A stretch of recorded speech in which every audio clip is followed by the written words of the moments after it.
Hey there! Today we'll talk about this item. The umbo converter, innit? Yeah, so how do you clean this? I got questions about that, and then I started to think about it, and then I thought of, I think it's Michael Pierre White who wrote,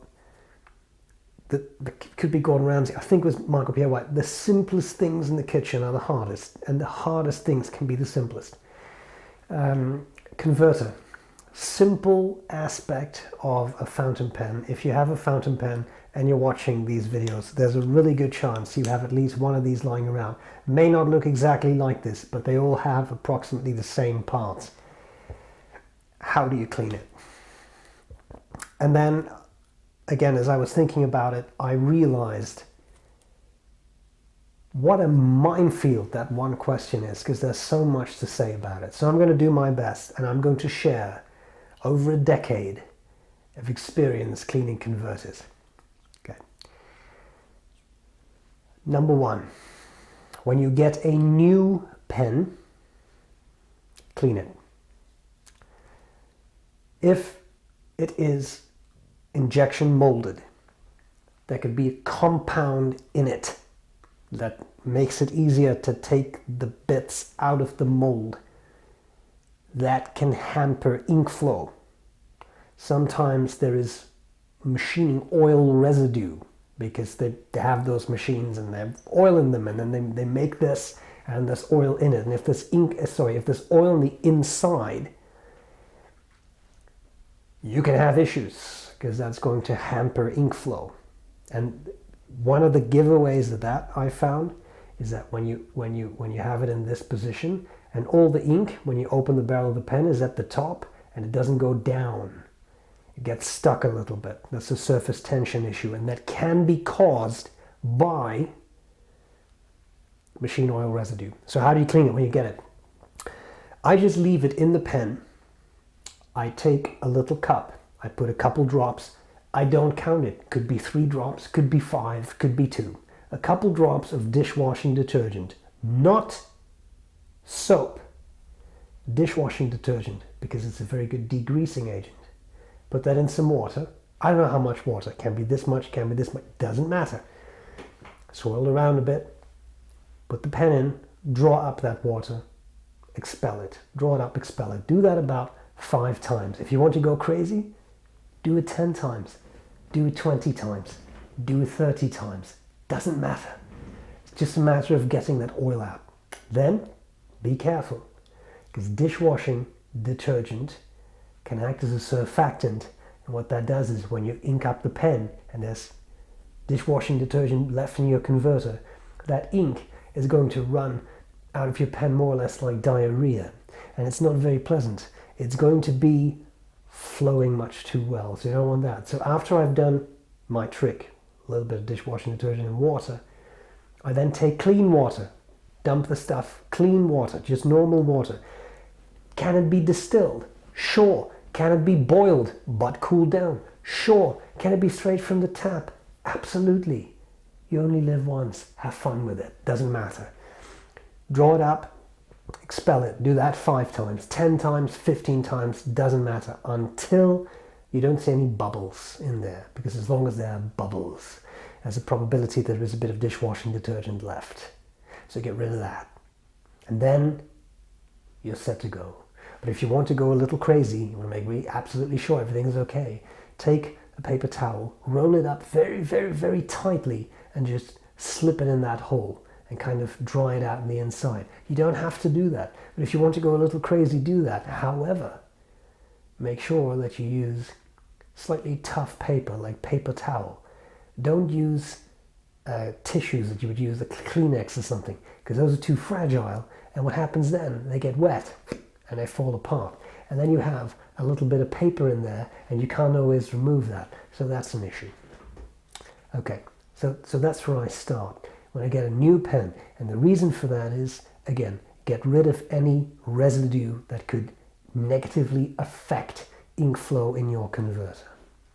And you ink up your pen, and hopefully everything is fine and the nib is great and you're happy, but that's not the point of this video. Now you've used your pen. And what are you going to do?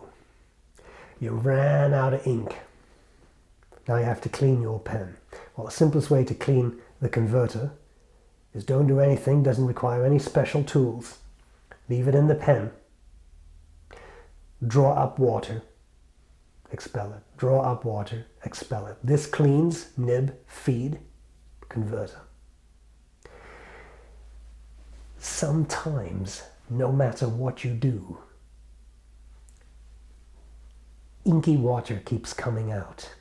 If that's the case, a lot of the time, it's ink between the inside of the section and the outside of the nib collar, which is the part that holds nib and feed. Often, but not always, often those unscrew, but you have to be very careful when you unscrew it. You don't want to misalign the nib and the feed, right? So you have to be careful with that. Do that at your own risk. I have a lot of disassembly line videos where for a lot of common pens I show you whether you can do that, how you can do that, etc. That's also not the point of this video. So if it keeps coming out, it's very likely the nib and the feed are clean. Nib and feed, I would say 9 out of 10 times a friction fit can be pulled out entirely. Sometimes there's ink on top of the nib that would be right under the nib collar. But that's again not the topic of this video. How do you get this clean? Well, there are a couple of things that I found are very helpful. First of all, of course, you can take it out. Now, some of them, like this one, they have little threads at the end. You see that? So you can not just pull it out of the section, you have to unscrew it. I'm assuming you know that, but if you're entirely new to pens, you may not know that. So I just want to help you out. So that can happen. They don't all look like this. Some converters, like pilot converters, are sort of a push system. They have a little spring in them. Hey, that's okay. Some of them are kind of like they have little pistons like this, and you turn this and a little piston moves, right? A lot of them are like this. Some of them are squeeze filled. Kaweco had one like that. That's kind of interesting, but cleaning comes down to the same thing every time. Now here's what I found most effective. The dental syringe. You can buy these in drugstores and pharmacies. You could ask your dentist for one if you're on very good terms with your dentist. You can buy these on websites like eBay, AliExpress, anywhere. You can find them very, very easily.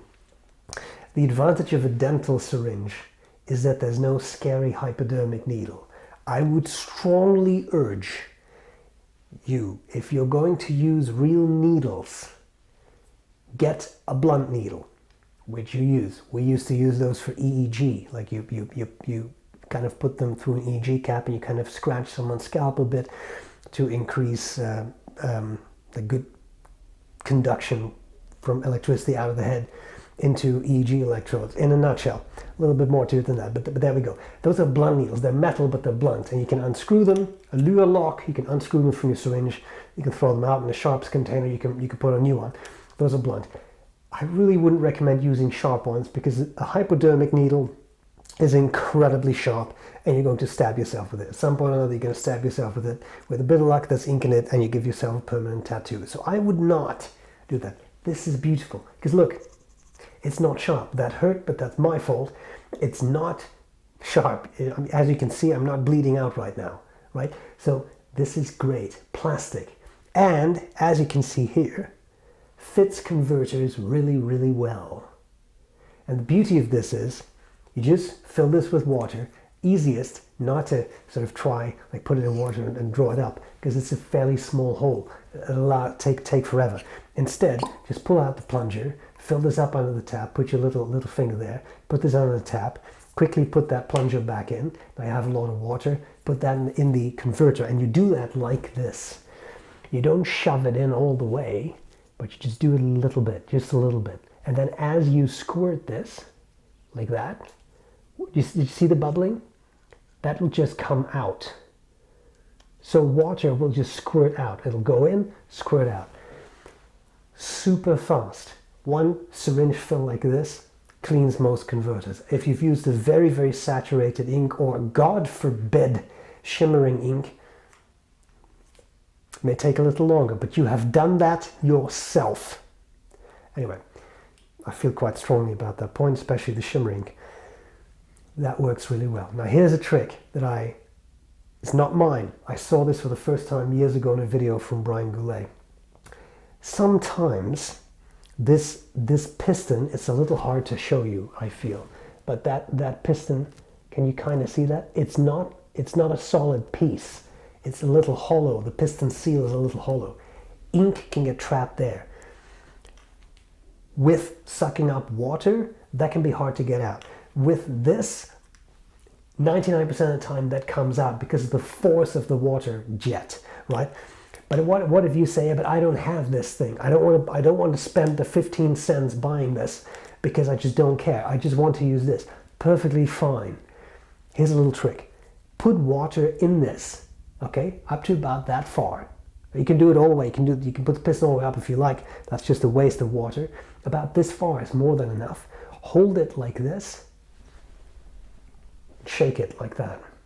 Because then the water goes up, goes into the hollow part of the piston seal, comes out. Cleans things too. Quick trick, thanks to Brian Goulet. Because again, I'm not the one who figured that out. Very simple. Now, there's one more thing I wanted to say. As I said, who would have thought you could talk for this long about converters? Leave it to B.R.E. Okay, little trick. If you get that issue a lot that I was talking about, that you have your converter here and ink always gets stuck up in the top there, not at the bottom, get yourself a stainless steel ball bearing. Where do you get that? Really good question. There are cartridges that have them in it, either in plastic, but I don't like the plastic so much. I really like the metal because the plastic is very light. I want to say it's the Pilot cartridges that have that metal ball in them. Take one of those cartridges, put it in a pen. Even if you don't have a Pilot pen, that's fine. One pack of Pilot cartridges is not going to break the bank, right? Go to like a well-known pen store, anything you like to order your stuff from. They'll have Pilot cartridges almost certainly. Buy one small pack, smallest pack you can find. Write that cartridge dry or throw out the ink, it doesn't matter. Or suck it up with this syringe, deposit it, keep it in there, put it in your converter when you're done, use up the ink, right? No need for waste. The trick is cut up that cartridge, take the metal ball out. Can you use other balls? Yes, you can. But the problem is, for this particular purpose, you absolutely want it to be stainless steel. I've once tried this with ball bearings. God knows where I got them. They were not stainless, and that led to a problem. Now, what are you going to do with this ball? You're going to take your converter. Most converters are made by Schmidt, and I think this is the K5, if I'm not mistaken. Some of them have the threads at the end, others do not. Some of them have this metal part at the end, others do not. I like the one with the metal part because it disperses force a little bit, and I find that these nipples can actually crack over time. Now here's what you're going to do. If you have a converter like this, doesn't work for all converters, okay? But Sailor converters work the same way. Pilot converters are not an issue because they already have a ball in them. Platinum converters, what do they look like? Platinum converters work like that as well. Waterman is harder. Waterman kind of fuses this part. Now what are you going to do with this? It's very simple. You're going to hold this, you're going to unscrew that metal piece. The first time you do that, it's a little difficult, and you may need to use something rubbery to give yourself some torque. Take this out, now it looks like this, and now you take this bit, and you just pull it out. This is really easy to clean. If you really want to do that, that's easy to clean. Now you can just take the plastic part, the reservoir, just hold it under the tap, and you're done. That's the fastest way by far to clean it, but then you have to disassemble it every time. And I would try not to disassemble a converter unless you absolutely have to. I found that the seal over time gets a little sloppy. You get an air leak, and then the pen, as you write with it for a long time, in a single session, it starts to run drier and drier. That's because the air replacement doesn't work so well anymore. So ink goes out, then air needs to go back into the converter, but that system itself, the converter needs to be kind of airtight for that to work. It's the feed channels that allow air to go back in. And sometimes when you get a little bit of an air leak in your converter, you may as well throw it out. This is not really any easy way to fix that. Anyway, in this case, you had ink stuck in the top of the converter. Now you put that ball bearing in. Put it in right there in the back. Take this part, put it back in. It's not difficult. Now it looks like this. You take your metal piece, screw that back on there, ready, set, go. In fact, if you have a little bit of silicone grease, may as well put a little bit around that piston seal, which, by the way, another useful trick if a converter doesn't work so smoothly anymore, silicone grease, not silicone cement, because then your converter will never move again. Silicone grease, hardware stores, Home Depot, they sell this in little tubs, just a little bit. You need the tiniest amount, because otherwise you're coating the entire sides of your converter, and again, ink is not going to flow so well. The tiniest bit around that seal, put it back in. Now you have converter, ball bearing, which acts as an agitator. So when the ink gets stuck there, you just take your pen and you do this. Ball goes up, ball goes down, ink flows down, zippity zappity, you're in business. So that works really, really well too. Final thing I was going to say, imagine you have a good old-fashioned Waterman converter. These, as far as I know, you can't unscrew that metal part of. It's going to crack. Now, I think some people have done it. I've not been able to do it. What do you do then if your piston doesn't move so smoothly anymore inside the converter? You take a small wooden toothpick. Those ones, I like the ones that kind of look like this, but you can even use the super cheap little party toothpicks. You put the tiniest dab of silicone grease in it, shoot straight, bang, straight into the hole of the converter, put a little bit on the side, operate the piston, done. Do it a couple times, it'll start to take hold of that silicone grease, and it works fine. And then again, your piston will be smooth again. These are the many teachings of B.R.E. I try to just, everything that was in my brain is now in your brain when it comes to converters. I hope that helps. Don't try to push in a converter when it screws in. Don't try to screw it in when it pushes in, because it's a waste of time, isn't it? That's all I have. Let me know if this was useful. I really hope so, otherwise I wasted a lot of your time. If you have any converter tricks that I've missed, please put them in the comments below. I really appreciate it. Hope this was useful. I'll gladly see you later. Bye!